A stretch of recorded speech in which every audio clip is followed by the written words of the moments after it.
Hey there, I'm Lance and I'm a gamer. And I'm Sam and I'm a non-gamer. And we are Love to Hate, where we try to help gamers find great games to play with non-gamers. And today we're taking a look at Roll to the Top Journeys by Allplay Games. Roll to the Top Journeys is a roll and write race game in which you and the other players are going to be journeying around the world, checking out famous landmarks, and trying to fill up your boxes with numbers before everyone else. The first player to fill up the last box on your board is going to be the winner. Let me show you how it works down below, and then we'll come back and share thoughts on it as a gamer and non-gamer. All right, so here's Roll to the Top on the table. Let me show you guys how this roll and write game works about following an artist around the world on a trip of a lifetime to different landmarks and monuments across the entire world. So with this game, you are going to have several different boards that are going to be double-sided, and you will get to pick which different board you want to play on, but all players need to play on that same board. And these boards come in 3 different envelopes that just really kind of add to the theme. You can see this is envelope 1, and it has the Eiffel Tower and the Great Pyramid of Giza on it. And there's envelope 2 and envelope 3. And really, these don't serve to have any game purpose. It's just replayability. You can try multiple boards. Inside these envelopes, there's also a postcard from the artist that you are following around with some flavor text. You can read this if you want, but again, it has no bearing on the gameplay. Other components include dry erase markers and these dice, and that's it for the game. So how does this game work? Well, to set up the game, again, everybody will pick which board they're going to be playing on, and so we'll just focus on the Eiffel Tower here, and you'll set aside this D6 black die here. That will come into play here later. And for setup, you'll roll all of the dice, and anything that is an even number, so we're going to put these 2 2s here, the 6, we're going to put those right here, and we're going to set to the side these 2 dice because they were not even numbers. So this is going to be our starting dice pool for the first turn. So you'll elect someone to be the first player. They'll take the dice that made the starting dice pool, and then the player to their left will take the D6 die. And at the same time, they will roll their dice, and all players will have to use the numbers that were rolled on the dice over here to make up their turn. So what you are doing in this game, the whole objective is to be the first player to fill up all the boxes on your board, to fill this top box here. Now, that's the objective, but how you do this, you have to fill up from bottom to top. You cannot put a number in a box that does not already have two or more boxes below it. So for instance, just because I put a 1 here does not then mean that I can put a number in this box. I first would need to put a number in that box to be able to put a number in this box here. Hopefully that makes sense. And you do have to go from low to high. So I could put this 2 on top of these 1s. You can also put equal numbers. So for instance, if I did have 2 1s down here, I could have a 1 there. But if I were to, let's say I had a 3 here, I could not put a 1 or a 2 in this box here because it needs to be equal or greater than this box here. So it would have to be no higher than a 3. And you do have to use the numbers that are rolled on the dice over here. You can use any, none, or all of the dice. So in this case, 1, 6, and 8, I would definitely want to use that 1, putting it in one of these boxes down here. And the ones with the dots are your starting boxes. You need to start there and work your way up. And I can maybe use the 6 or the 8 as one of these boxes on the side because there's nothing above it. It's kind of a throwaway box. And I don't want to put high numbers here on the bottom because that's going to increase the difficulty later on in the game. This die over here will tell the next player what they are to do. And so when you roll the negative sign, it means the next player gets to choose one of the dice that's in the dice pool to take out of the dice pool, and they will roll the remaining dice for the next turn, and then the next player to the left will roll the die and do whatever it says. So if you get the plus mark, that means you're going to be adding a die to the dice pool. If you get the swap icon, it means you're going to swap one of the dice in the dice pool for one that's not in the dice pool. And then this icon simply means the player can choose whether they want to add a die or take a die away. Now, anytime time you have all the dice in the dice pool, the next player to the left of the active player does not even roll this die because you are always going to take one die out of the dice pool. And alternatively, if there were only one die in the dice pool, then you do not roll the d6 because you are always going to add in a die on the next player's turn. That's the whole game. The objective, again, is to fill up your entire monument. And as you can see on this particular one, it looks a lot different than the pyramid. The pyramid's not going to give you any throwaway boxes. You're going to have to use every number wisely with this particular one.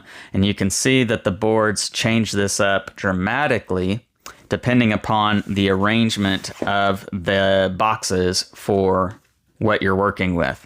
And that's Roll to the Top Journeys. Let's go back up top and share our thoughts on this game. So there you have it. That's how you play Roll to the Top Journeys. So Sam, first impressions, what did you think of this game? I mean, obviously very simple. I mean, there's like 6 pieces total. So Right. Yeah. I didn't think it was going to be too complicated, and it wasn't. And I think there's like 3 rules to the Yeah, game. I mean, yeah. it's really pretty much just filling in boxes with numbers. You can't put a number that's bigger than another number below it.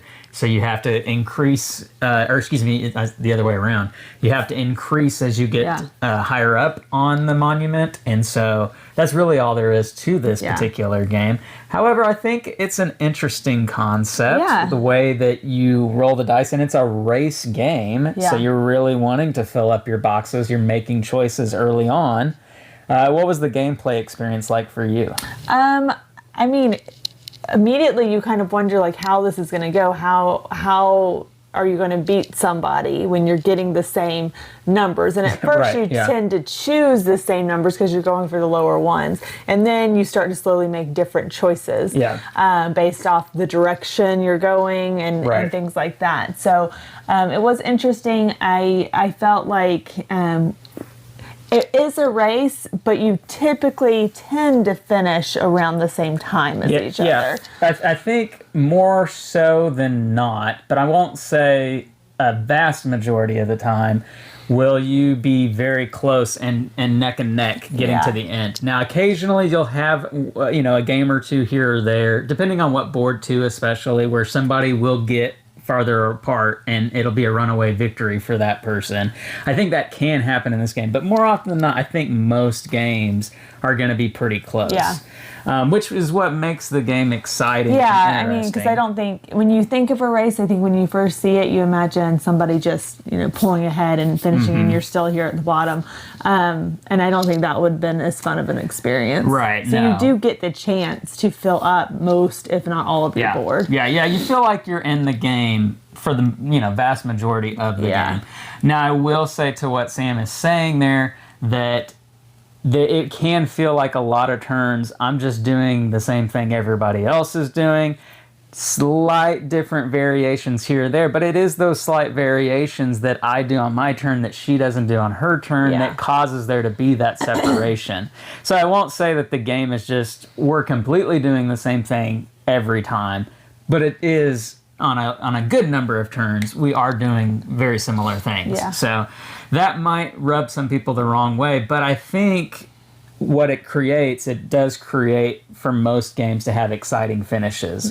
Because you'll get to the point where you're like, I just need one more good number to fill this in, and the other person just needs 2 good numbers, and maybe they get there too before you're able to get your one, that sort of thing. So that can happen with this game. Now, I will say, I think the fact that there are lots of different boards in this game, lots of different landmarks, different parts of the world. And the boards really do change how you play. I didn't think that they would. We played with the Eiffel Tower and the pyramid, and there's very different gameplay from the pyramid, or from the Eiffel Tower to the pyramid. The pyramid was a much, much closer game than the Eiffel Tower. And there's also, it was more straightforward, versus the Eiffel Tower has some areas where you don't have a number below it necessarily. And you can kind of just, put in a huge number into that box because it's not going anywhere anyway. So you can kind of throw away numbers that way. I've messed around with some of the other boards, checked those out as well, doing some solo games on that, because you can solo this game as well. And I'll tell you, it provides lots of replayability, lots of new challenges, each board is different and unique, and I think that's a fantastic thing about the game. Yeah. Let's get to pros and cons for Roll to the Top Journeys. You as a non-gamer, what makes this game work? I mean, it's so easy to understand and so easy to play. We're about to go on vacation with my family, and I honestly think this would be a lot of fun to have a couple people at a table. It's a quick game. Everybody can understand it. And I mean, I just think that it's simple enough that anybody can play it. But the race aspect of it, I think, makes it a lot of fun. Yeah. I like the race aspect of it. You know, we've talked about before in previous videos, roll and write games can kind of be those type of games where you feel like really good 3/4 of the way into it, 2/3 of the way into it, but then it always feels like there's always that last portion of the game where it's just like a gut punch because everything falls apart. Yeah. You don't really have that in this game too much because it is a race game, and it feels like we're all making progress to the finish line. So I think that's a really good aspect to it. Anything else that really stands out in a positive way? I mean, I think they did a really good job with the different dice, and that, you know, it could have just been those dice and you roll them, but the adding and subtracting and things like that, I think it adds something else. Clever little mechanic there. Production wise, it's fantastic. I like the envelopes that everything's kind of packed into. Really kind of makes you feel like the theme comes through with this game of journeying around the world, checking out different landmarks. That's really cool. Yeah. Anything that doesn't work too great? I will say that I feel like if you make a poor choice very early on, it is difficult to to get up. The first time I played, I was thinking, you know, an 8, that's not too bad. An 8's a pretty high number. And that's I think a first time mistake. I figured that out the second time. But I did play an 8, and I really never did catch up after that. So just I think everyone kind of needs a practice round. You need to play it at least twice. Or maybe just a clarifier at the beginning of the game. Hey, you really want to play low numbers here at the base, at the bottom. Yeah, but other than that, I mean, I think that could be frustrating for someone who's played, not necessarily a gamer or non-gamer, but somebody who's played this game before versus somebody who has not. Yeah, for sure. Yeah. I'll say for me, I think, you know, going back to that, a lot of times it can feel like I'm doing the same thing she's doing. Now, obviously, you get more players involved. That's not going to be as big of an issue. It's probably not likely that you get 8 people to the table and all 8 people do the exact same thing.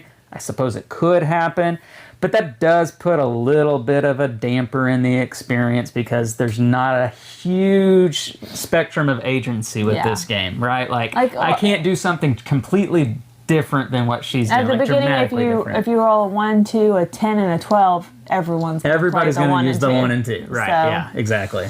Yeah. All right, so let's get to our scores for Roll to the Top Journeys. Where does this one come in at for you? Scale of 1 to 10, love to hate. I really enjoyed it. I don't know if I can really rate it on the same scale as heavier, not even heavier, because I don't like heavy games, but just this is it's a fillery type board game. I mean, it's 20 minutes. Yeah. So if I'm putting it in the category of those types of filler games, I mean, I'd probably give it a 7.8. Okay. All right. So you really enjoyed it then. Yeah. For me, I'm not as high as Sam is on it. Surprise, surprise. I mean, this is a lighter, probably more casual board gamer type of game, obviously. And for me, I want a little more agency, a little more crunchiness to the game, decision making. She's shaking her head over there. So for me, I give it a 6.6. I think it's a solid game. It's one that I would gladly play as kind of like an icebreaker on a family vacation. This will be the only game. There will be no icebreaker. My family doesn't do games. What are you talking about? What? But no, I think it's a very fine game. It's just not going to be something that knocks it out of the park for me. So 7.8, 6.6, that's where we're coming in at on Roll to the Top Journeys. It is from Allplay. Leave us some comments down below. Let us know what you think about this particular game. Make sure to like and subscribe and push that bell button to get notifications of all our new content. I'm Lance. And I'm Sam. And we are Love to Hate, where we try to bridge the gap between gamers and non-gamers. We'll catch you next time.